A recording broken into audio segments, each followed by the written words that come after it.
Domplex. Fragata Dom Fernando II e Glória. Cacilhas, Almada.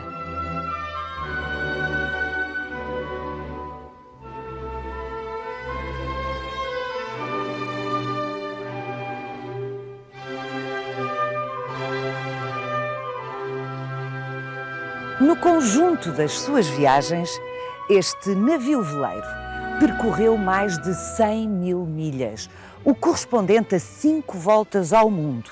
Foi o último veleiro português a fazer a carreira da Índia e é hoje a 4ª fragata de guerra mais antiga do mundo.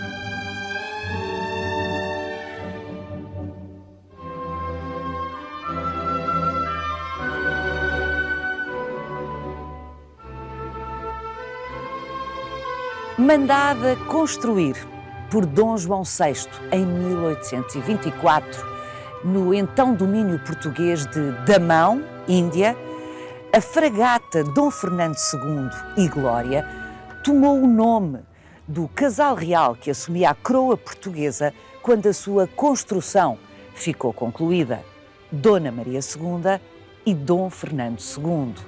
A rainha chamava-se também Glória. Navio histórico, a fragata Dom Fernando II e Glória foi objeto de um restauro nos anos 90 do século XX e a qualidade das reconstituições do que eram os ambientes a bordo durante o século XIX mereceu-lhe uma importante distinção, um prémio da World Ship Trust. Entrar hoje na fragata Dom Fernando II e Glória é fazer uma viagem ao passado. Vai querer saber mais? Venha connosco nesta visita guiada.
O Sr. Comandante Rocha e Abreu foi comandante desta fragata durante 6 anos.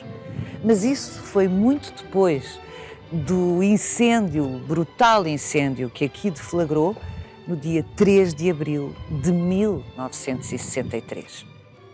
É um facto. Esse incêndio de 3 de abril de 1963 devastou praticamente a fragata na sua quase totalidade. Terão sobrado cerca de 13% da madeira original, apenas. A fragata, nessa altura, era a casa de uma obra social. Estava fundeada aqui próxima? Estava fundeada muito próximo de Cacilhas, do ponto onde nos encontramos neste momento. E era a casa de uma obra social que albergava jovens de famílias muito pobres, ou até mesmo órfãos de marítimos e de pescadores da pesca do bacalhau. Estavam a bordo, nessa altura do incêndio, cerca de 137 jovens. Todos eles entre os 10 e os 14 anos de idade. Muitos deles estavam aqui há muito pouco tempo, não sabiam nadar e, portanto, se deitassem ao rio assim, simplesmente podiam morrer afogados. Se ficassem a bordo, morriam queimados. Bem, nessa circunstância... Mas estavam sozinhos? Não estavam sozinhos, havia 2 ou 3 homens de serviço na altura em que isto acontece, do pessoal da guarnição. O que provocou o incêndio foi uma reparação de um tanque de gasóleo, feito sem os preceitos de segurança adequados e que, portanto, incendiaram tudo a partir do fundo. Um episódio que nunca tinha tido nada de semelhante ao longo dos mais de 120 anos de vida que já tinha a fragata na altura, não é? Sim, não há dúvida que incêndios nunca tinha havido. E, de facto, um incêndio a bordo é qualquer coisa que normalmente destrói um navio. Por isso é que a disciplina a bordo tem que ser sempre implacável, diria. Os mais velhos, aqueles que sabiam nadar, deitaram-se ao rio, sabiam nadar, começaram a parar os mais pequenitos. Também chegaram junto da fragata todas as embarcações que havia no Tejo naquela altura, porque o fumo negro foi imenso e o incêndio, toda a gente o viu, não é? Vieram para salvar os miúdos, porque sabiam que eles estavam a bordo. De facto, todas as crianças foram salvas. As chamas já crepitavam por todo lado. O fumo negro tornava um ambiente irrespirável. Mas, de repente, alguém nota que a bandeira nacional ainda está içada, prestes a ser queimada. E há aqui, de facto, uma intenção patriótica, diria, mesmo, de a salvar. E perante esta circunstância, há 2 mestres de rebocadores que estão a bordo, ajudando os bombeiros na sua missão de apagarem o fogo, que movimentam rapidamente a adriça, onde a bandeira estava instalada, para a arriarem, mas a bandeira não ia ser arriada sem honras. E então é aí que os bombeiros, de facto, já com as chamas à sua volta, estão perfilados e estão em grande continência, prestando a última guarda de honra à bandeira que aqui, neste navio, drapejava há muitos e muitos anos.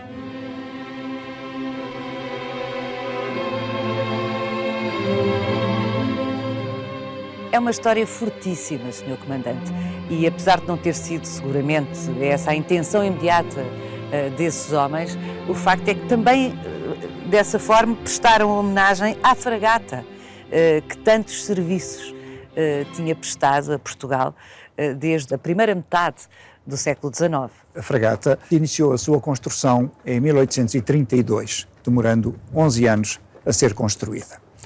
A fragata foi toda construída em teca, a melhor madeira para a construção naval. Esta teca veio de uma floresta imensa que havia próxima de Damão, naquele enclave que foi de Portugal até 1954, que é Nagaraveli. Nagaraveli tinha uma floresta de árvores de teca absolutamente fabulosa. E nós estimamos que tenham cortado cerca de 3.700 árvores para fazerem inicialmente a fragata. Foi construída em Damão porque em Damão havia uma experiência muito grande da construção e da manutenção naval, no Índico. O intendente da Marinha em Goa, Cândido José Mourão Garcês Palha, teve a ideia de construção desta fragata e pediu autorização ao rei Dom João VI para a fazer. O rei Dom João VI tinha chegado do Brasil em 1921 e com a velocidade de comunicação daquela época, passados 3 anos, portanto em 1824, chegou a resposta à Goa, dizendo, sim senhor, podem construir. De facto, o reinado de Dom Miguel não foi pacífico, depois a guerra civil entre os 2 irmãos e as dificuldades de dinheiro. Não chegou o dinheiro necessário para a construção da fragata a Damão. E só muito mais tarde é que ela conseguiu arrancar, porque, entretanto, chegaram verbas, idas de muito lado, os proventos da venda do tabaco e até do ópio, que, entretanto, Damão comercializou durante alguns anos.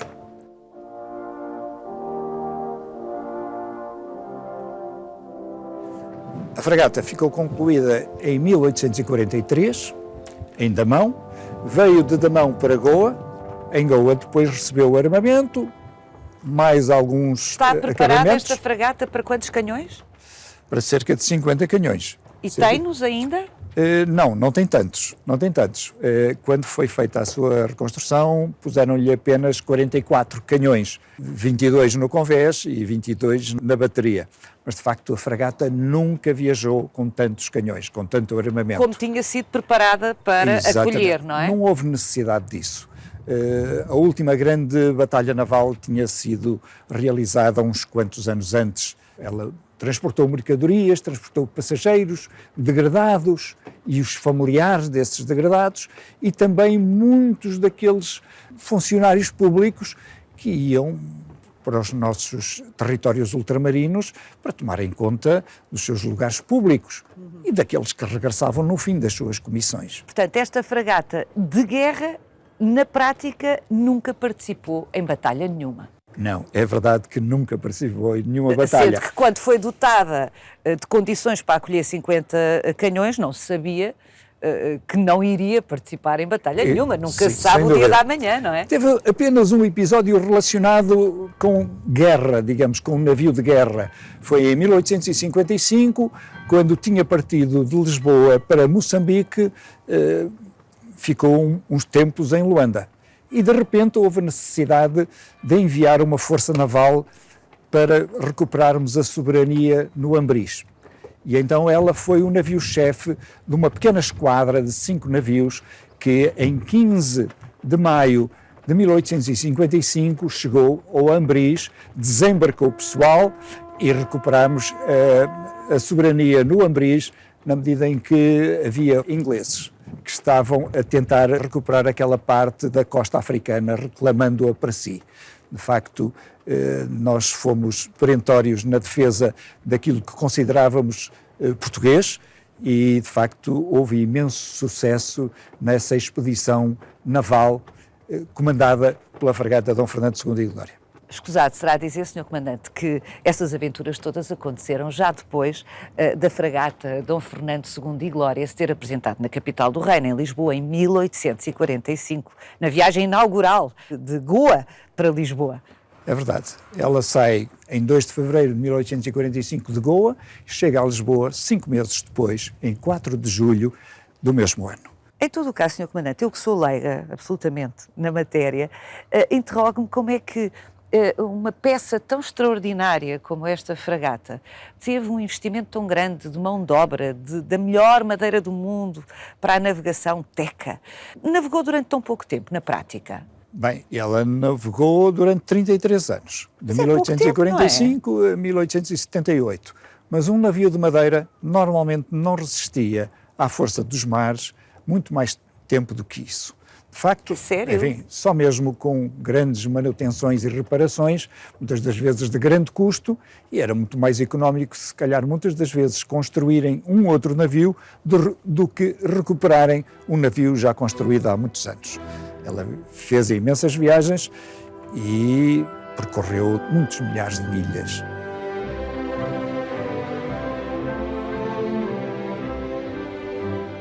Como é que se passavam as coisas? O comandante assumia o leme? Não, de maneira nenhuma. O comandante recebia uma missão, por exemplo, termos que ir com um navio a Luanda e depois a Lourenço Marques, ou até à Índia, até Goa. Nessa altura havia que traçar uma rota e havia que definir esse rumo que o navio havia de seguir. Chamava o seu oficial da navegação, ele estabelecia uma rota, o comandante concordava, e depois eram dadas instruções. Quando havia tempestade, o leme era seguro por 4 homens, em cada uma destas posições. Um outro ali e o quarto ali. O mais antigo iria neste lado porque tinha que seguir e acompanhar a bússola. Portanto, aquela imagem romântica e fantasista, já percebi que não tem qualquer fundamento, de que o comandante assume o leme do navio. Não era isso que acontecia. O leme era sustentado pelos marinheiros, pelos cabos, enfim, até pelos grumetes, provavelmente, que estavam bem treinados nessa função. Claro que o oficial de navegação, os oficiais de quarto, os homens de serviço a bordo, olhavam pela segurança do navio. Claro, havia vigias nos cestos das gávias, lá por cima. Havia também, nestas pequenas plataformas, homens que se encontravam de vigia para verem mais longe e para evitarem qualquer dificuldade.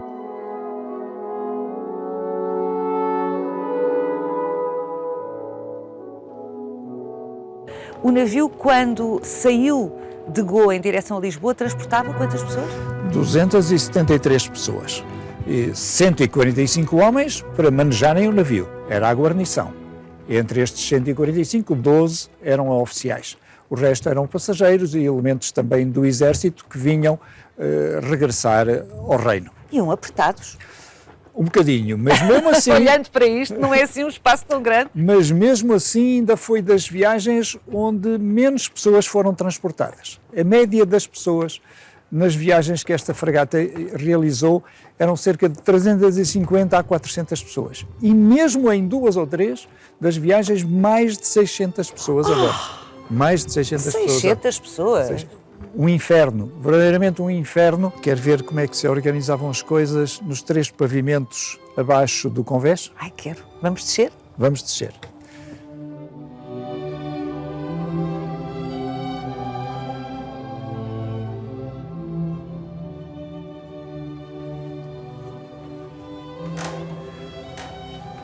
Paula, estamos na bateria.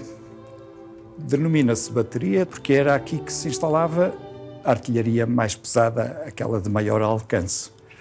Podemos percorrer Portanto, é o primeiro pavimento de 3 abaixo do convés, é isso? Exatamente, sim. E este é um elemento fundamental, um equipamento fundamental do navio. Era através deste cabrestante que se fazia, digamos, toda a movimentação dos pesos, quer de velas, quer de vergas, quer mesmo da amarra, onde, no fundo, se encontrava ligada a âncora. Esta amarra pesa 10 toneladas. É incrível. Só mesmo com um aparelho de força desta natureza e com a força física de 42 homens. 42? 42 homens nestas barras, a este nível, porque a nível do convés temos exatamente o mesmo cabrestante, com o mesmo eixo, onde também estavam 42 homens. Portanto, 84 homens para movimentarem uma amarra de 10 toneladas, claro, e com a força necessária para arrancarmos a portanto, âncora do em fundo. cada orifício destes estava uma vara correspondente àquela que ali está. Exatamente, é isso mesmo. Os homens davam o peito à barra e, com o ritmo imposto pelo apito do mestre, marcava a cadência para que os homens fizessem essa força coordenadamente, não é? De forma a arrancarem a âncora do fundo. Nós estamos num navio restaurado, onde tudo... Reconstruído, no fundo, não é? Sim, reconstruído, mas o restaurado é mais importante, porque o restaurado quer dizer que houve madeira original que foi aproveitada. Um reconstruído podia ter sido a partir de um zero absoluto, não é? Neste caso tem mais valor, porque temos madeira original. Porquê é que as peças que sustentam os canhões aqui estão pintadas de encarnado? Bem, elas estão pintadas de encarnado de forma a poder disfarçar o sangue dos artilheiros durante um combate. Portanto, o sangue que caía num ambiente encarnado ficaria um pouco mais disfarçado e não era psicologicamente tão agressivo para todos os outros que ainda não tinham sido feridos, digamos assim. E, portanto, é exatamente essa a ideia pela qual as carretas ou os reparos da artilharia naval estavam pintados de vermelho. Está aqui um manequim agrilhoado, mas e com um ar desesperado. Neste navio, Paula, tudo o que parece é...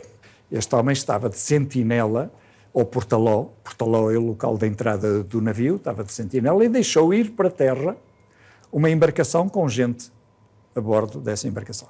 Eles podiam estar a fugir do navio, podiam estar a desertar. E o homem foi questionado pelo oficial, perguntando-lhe, olha lá, então, mas tu tinhas autorização para deixar estas pessoas ir para a terra?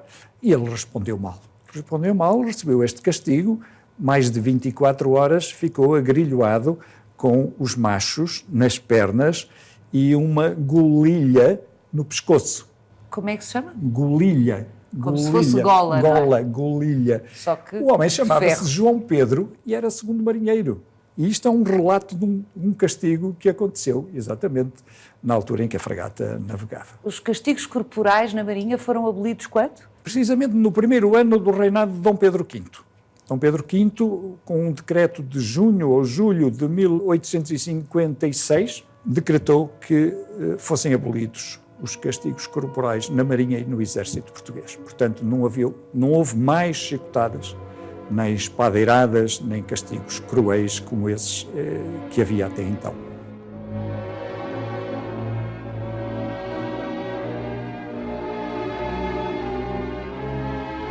Foi o senhor comandante o primeiro a esfiar este navio quando ele veio para aqui como navio-museu. Exatamente. Quando entramos nesta doca, para que o navio pudesse ser reparado nesta doca seca, eu era, na altura, o comandante. Fui eu que entrei aqui com o navio e arrisquei bastante, porque a doca era muito estreita para a largura do navio e entramos com cerca de 30 centímetros para cada lado. 30 centímetros num objeto deste tamanho.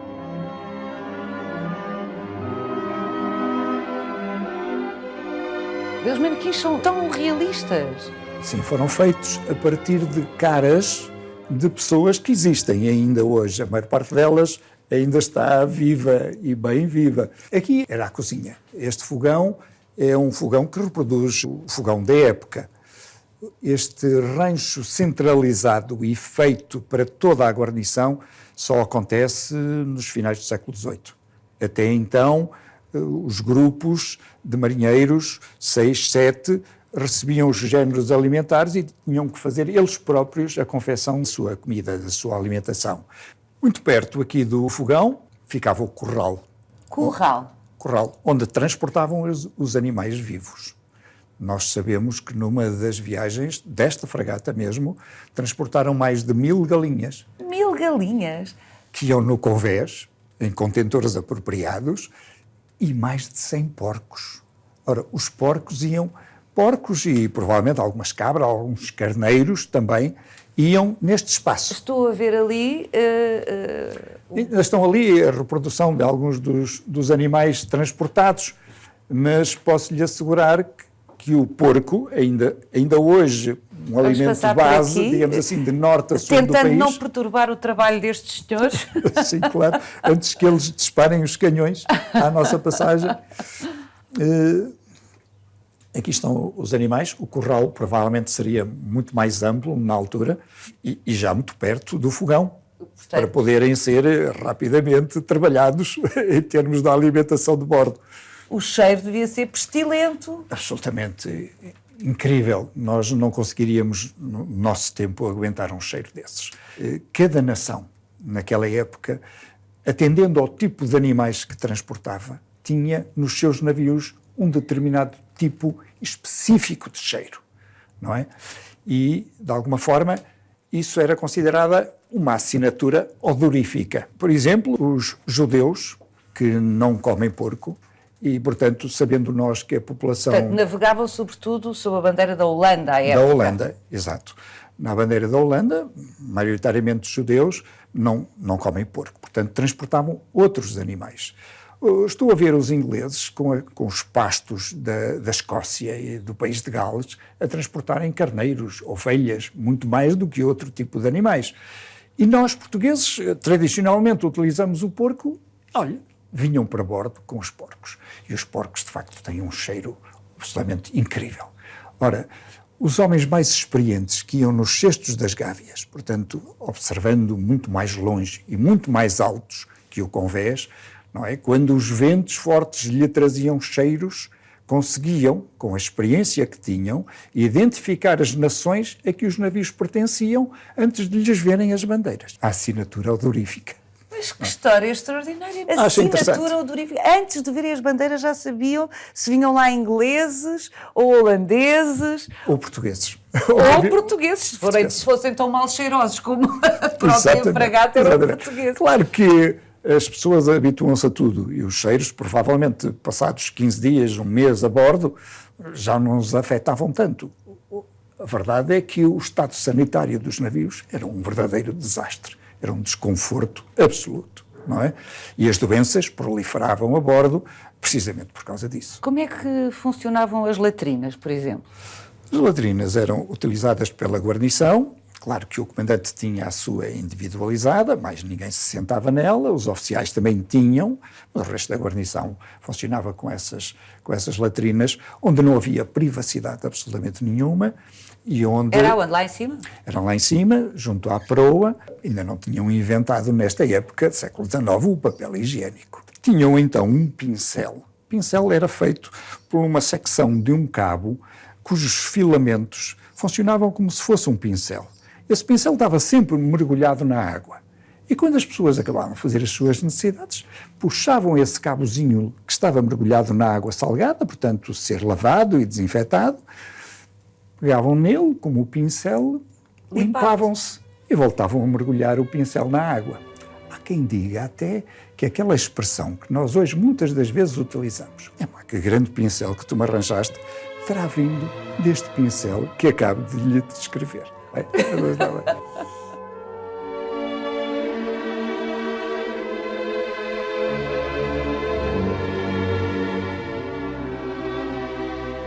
Ainda neste pavimento, que é a bateria, estamos a andar agora para Ré, vamos ao encontro do espaço reservado unicamente ao comandante. É a camarinha do comandante. Isto é maravilhoso! Tem que estar protegido, como é evidente, porque com tantos visitantes que a fragata tem. Temos os melhores cristais, porcelanas e pratas portugueses nesta mesa. Era uma mesa que o comandante tinha à sua disposição, obviamente montada só na altura em que as águas estavam calmas e permitiam uma mesa desta natureza. Ele podia receber com toda a dignidade, fosse quem fosse. Os governadores, os presidentes, os reis, onde a fragata chegasse, podiam ser recebidos com toda a dignidade em representação do Estado português. Mas, portanto, só quando a fragata estava ancorada. Sim, fundeada em quaisquer águas calmas, não é? O Tejo, a Baía de Luanda, a Baía da cidade que então chamávamos Lourenço Marques, ou mesmo na Baía de Goa. Estas réplicas todas dos serviços originais que foram oferecidas por mecenas, que efetivamente, na altura em que a fragata é restaurada, fizeram ofertas significativas.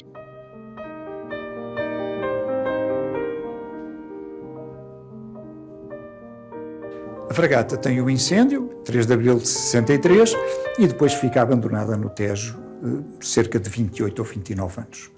Entretanto, pensa-se na Expo 98 e não houve melhor altura para dar execução àquilo que era o velho sonho do almirante Andrade e Silva.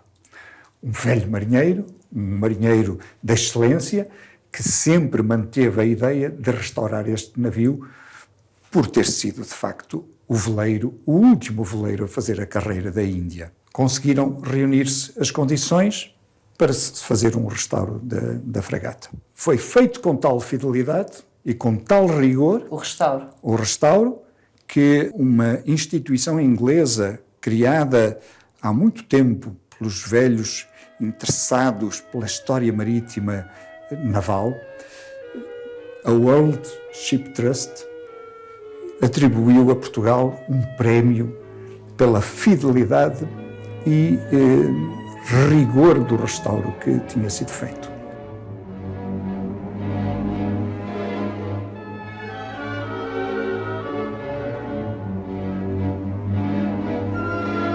Aqui era o quarto de dormir do comandante. Com o monograma da Marinha Real Portuguesa, com uma coroa imperial em cima desse monograma.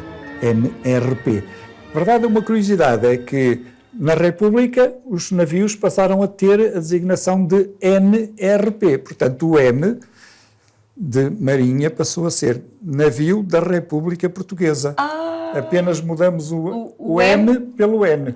Nunca tinha reparado. Cá está o Sr. Comandante. O Sr. Comandante Rocha Abreu conhece a pessoa que serviu de modelo a este manequim. Muito bem, sou muito amigo e considero imenso. Deve ser engraçado voltar a este navio e estar sempre a ver pessoas conhecidas na cara dos manequins. Sem dúvida, sem dúvida. Em muitos casos é isso mesmo. E evidentemente a bandeira... Esta bandeira que aqui vemos era o chamado jaque. Era içado na proa do navio quando o navio chegava à entrada da barra. E era um sinal para chamar o prático da barra, ou seja, o piloto da barra que vinha a bordo do navio para ajudar o navio a percorrer o canal de entrada da Barra de Lisboa, que sempre foi muito perigoso, continua a ser, e depois da fragata ter permanecido fora cerca de uns 2 anos, provavelmente o caminho tinha que ser encontrado e era escolhido pelo piloto que vinha a bordo. Os candeeiros abanam, que é uma coisa muito interessante, Aprendi também com o Sr. Comandante. Este movimento permitia que o combustível que estava dentro deste reservatório, que alimentava a chama, estivesse sempre na vertical, mesmo quando o navio balançava, não é? Tudo muito bem pensado. Belos compartimentos tinha o comandante desta fragata. Sem dúvida. Tinha a maior das responsabilidades e tinha também o maior dos confortos.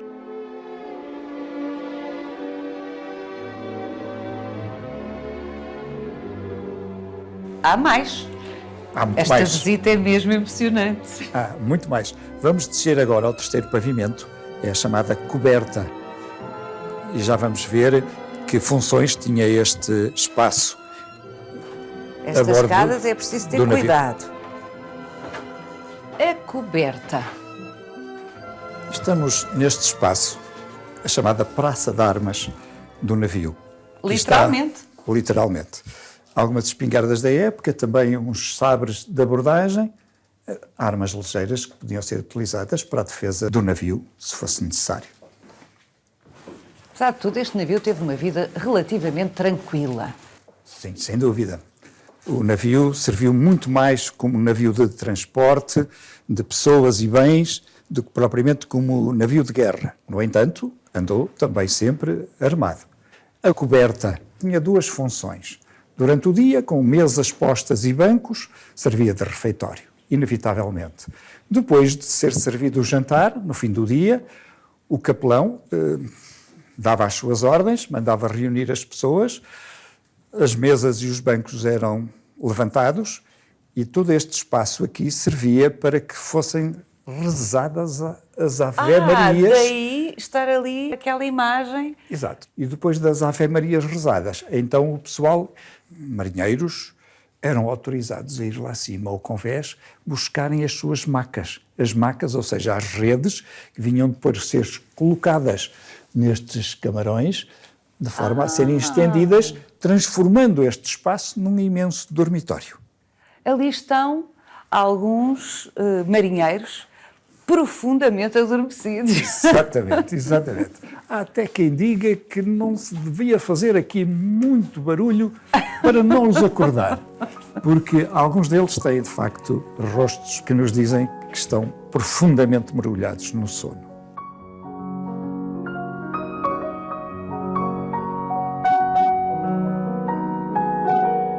A enfermaria não tinha um espaço único a bordo. A enfermaria era montada onde fosse necessário, dependendo do tipo de trabalhos que o enfermeiro e o médico tinham que fazer. Se tivessem que fazer alguma intervenção cirúrgica, olha, muitas das vezes seriam utilizadas estas próprias mesas, não é? E ao que sei, este manequim teve por modelo o rosto do almirante Andrade e Silva. Que foi quem mais se bateu sim, pela reconstrução, pelo restauro desta fragata. O mentor desse restauro foi, efetivamente, o Sr. Almirante Andrade e Silva. E quem é esta gente? Crianças, uma menina, tudo vestido à civil? Eram passageiros do navio. Passageiros que provavelmente tinham algum estatuto social diferenciado do resto dos passageiros. E então montavam-se, ou podiam-se montar, pequenos camarotes improvisados, provisórios, mas que concediam uma certa privacidade às pessoas que lá estavam, para quem eles eram montados. Eu não paro de pensar no que nos disse. Chegou a 600 o número de pessoas que aqui viajavam juntas com os animais, com não sei... confusão. É muito difícil para nós, hoje em dia, imaginarmos a vida a bordo daquela época. E há quem diga, pessoas que estudaram verdadeiramente o ambiente a bordo destes navios, que para nós, pessoas do século XXI, nós não conseguíamos resistir a viagens desta natureza hoje em dia, com os nossos preceitos de higiene, com as nossas dificuldades e até provavelmente com um sistema imunológico que não estava preparada para o impacto desses problemas. Cá está um grupo, por acaso não estão a comer, estão a trabalhar, embora que um deles tenha ali um pequeno brinquedo, um barquinho, uma embarcação pequena, também tinham que se entreter, não é? Sabe que mesmo com alguma da carne que era salgada durante meses e que ficava tão dura que era quase impossível de ser comida, mesmo fervida durante imenso tempo, havia marinheiros com muita habilidade, com facas muito bem, ou navalhas muito bem afiadas, que faziam pequenas esculturas com a carne salgada. Tal era... A carne salgada. É verdade. É mesmo a sola da nau Catrinete. Verdadeiramente.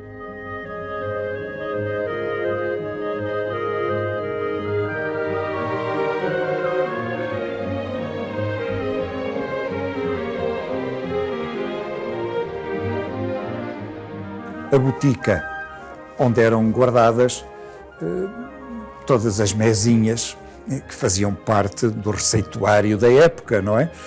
Tudo aquilo que tentava minorar as dificuldades de saúde dos viajantes neste navio. Aqui era o camarote do cirurgião. O cirurgião não era propriamente um médico. O médico seria um físico, um cirurgião era mais um prático da medicina, mas era aquele que muitas das vezes servia de médico a bordo. Aqui também o camarote do navegador, o homem que traçava as rotas. Um oficial, evidentemente, presumo que estas portas todas correspondam a camarotes de oficiais. Exatamente, os camarotes dos oficiais eram exatamente aqui nesta parte do navio. E no piso de baixo, Sr. Comandante? No piso de baixo temos o porão. O porão era essencialmente uma Portanto, zona... o último dos pavimentos, não é? O último dos pavimentos era o porão. O porão era uma zona essencialmente técnica, onde estavam guardada a pólvora, por exemplo, que poderia ter que alimentar os canhões, onde estava a carpintaria também, onde guardavam também alguns dos animais que não coubessem no corral que vimos em cima, no pavimento anterior. No porão ainda encontramos alguma madeira original do navio. Da floresta de... Nagaravli. Nagaravli. Na Índia.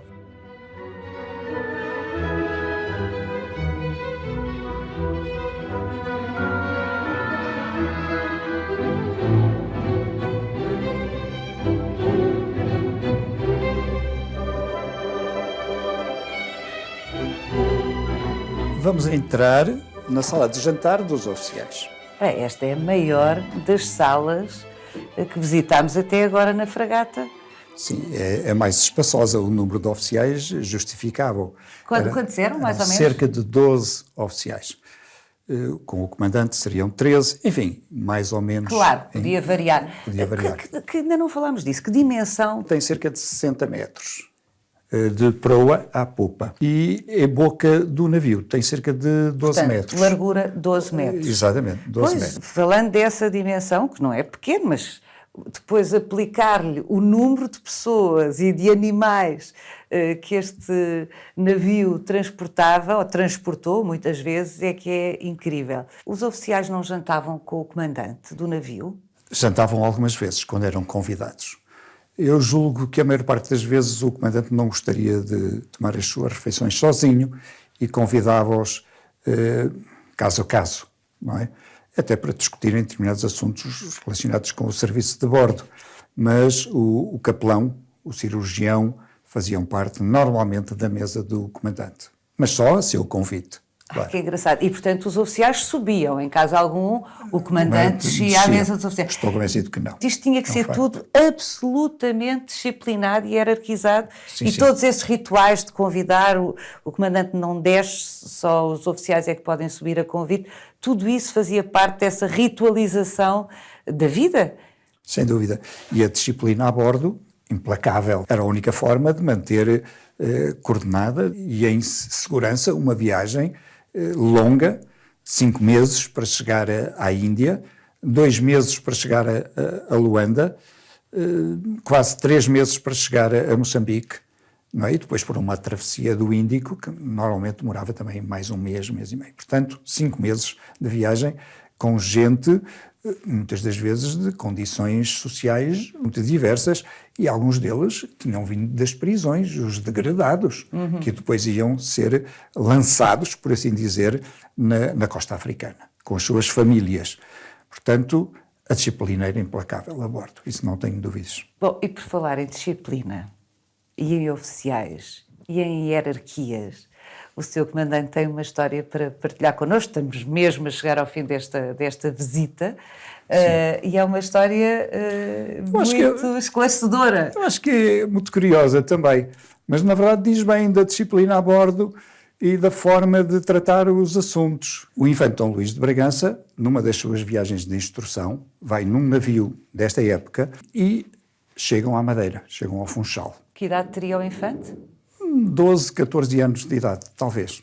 Nessa circunstância, as autoridades locais descobrem que a bordo está um infante da Casa de Bragança e vêm a bordo e conseguem convencê-lo a desembarcar para presidir umas cerimónias que tinham no Funchal. Ele ainda tenta resistir, mas, enfim, são muito persuasivos e ele tem mesmo que ir pedir autorização ao comandante de bordo.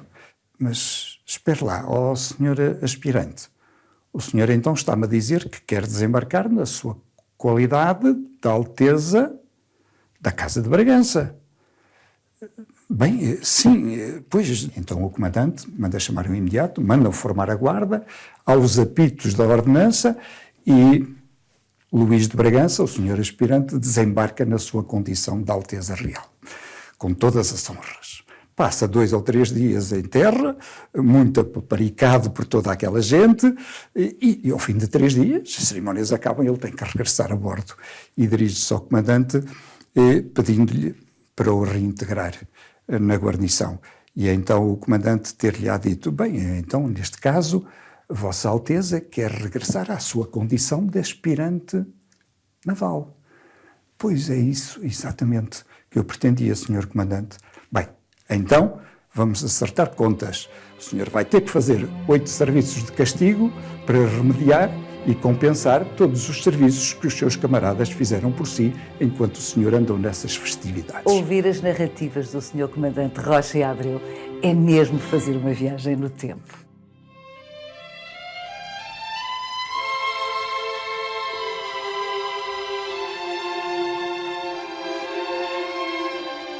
Siga-nos no nosso sítio e na nossa página de Facebook, onde encontra este e os outros episódios do Visita Guiada.